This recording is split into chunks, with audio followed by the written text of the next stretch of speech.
Good afternoon, everybody, and welcome back to RobMotive.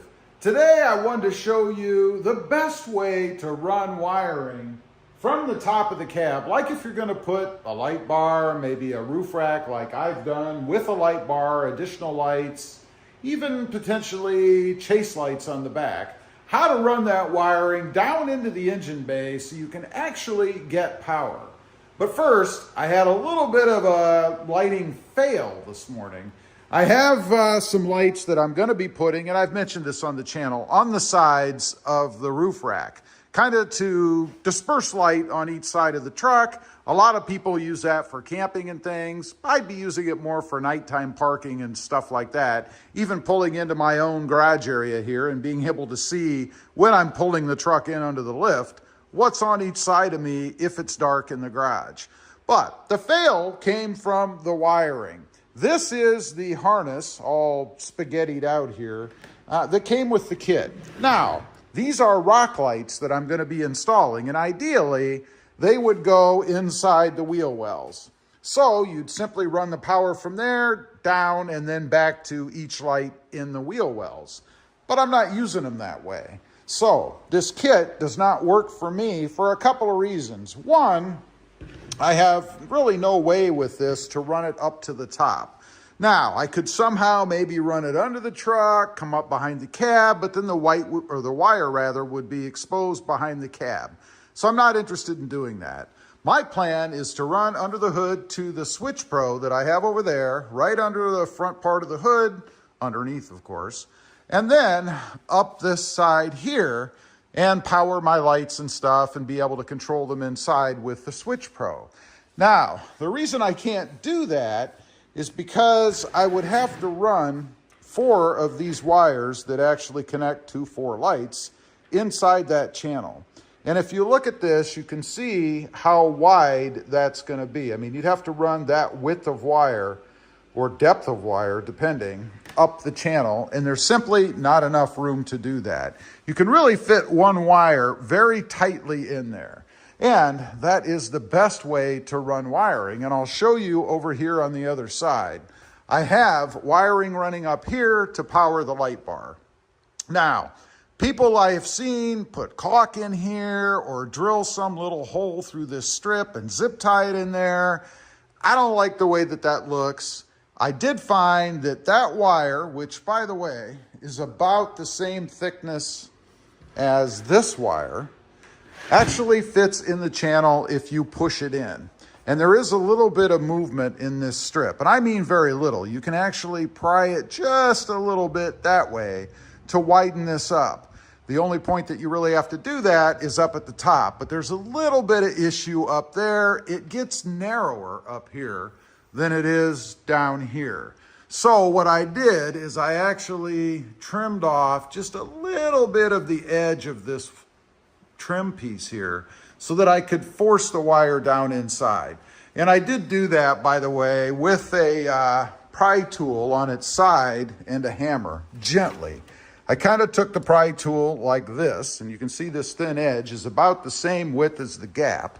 I put it in right up here at the top, and then I just gently tapped that wire in after I had trimmed this just a little bit. And none of that you can see unless you go up there and really look at it. And once you get above that slot right up here, the wire is hidden behind the ridge in the truck. I mean, you can't see that much at all. Again, maybe right here if you're really looking.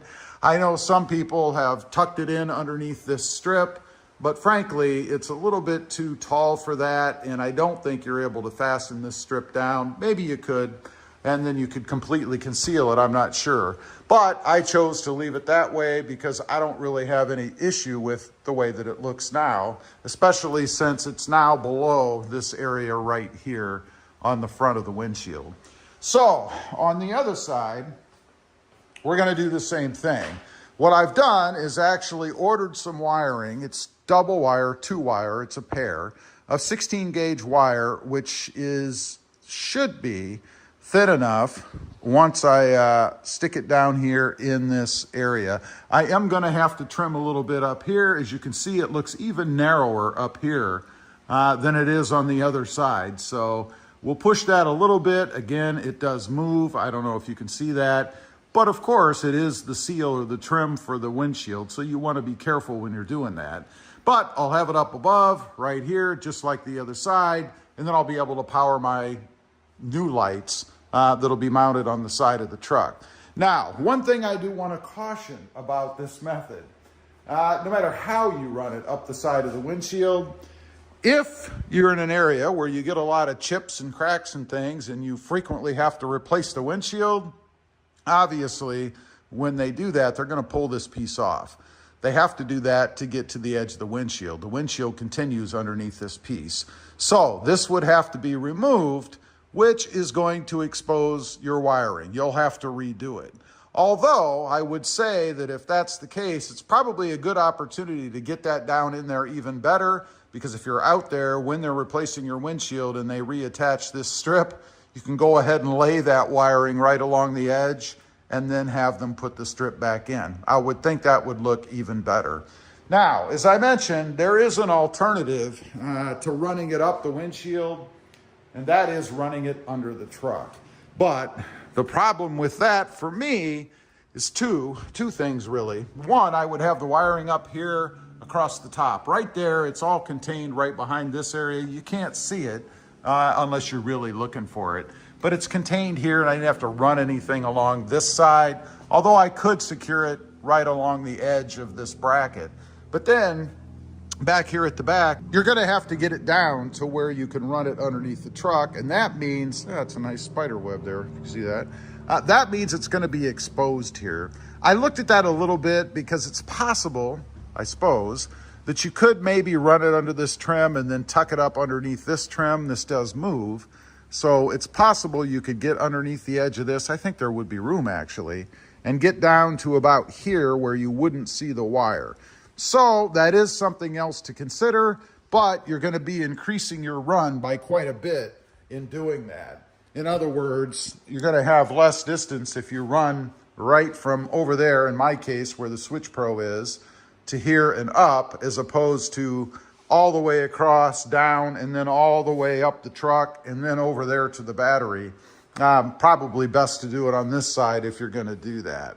Anyway, I just wanted to run through that. I think the best way to run any wiring for anything that you're gonna put on the roof of the truck, in this case, the light bar and the side lights that I'm adding, is to run it down that side channel. And with a little bit of patience, it does work. You can get it in that little area, as long as you're only running a couple of wires, 16 gauge or less. If you go with any bigger wiring, it's probably not going to fit in there. Anyway, leave a comment. Let me know what you've done. If there's a better way, I'd really like to know. Let me know. Also, real quick, I do have 2 additional channels. Mod Driven, all about the Mercedes-Benz, for now, and RobMotive JT, all about the Jeep Gladiator.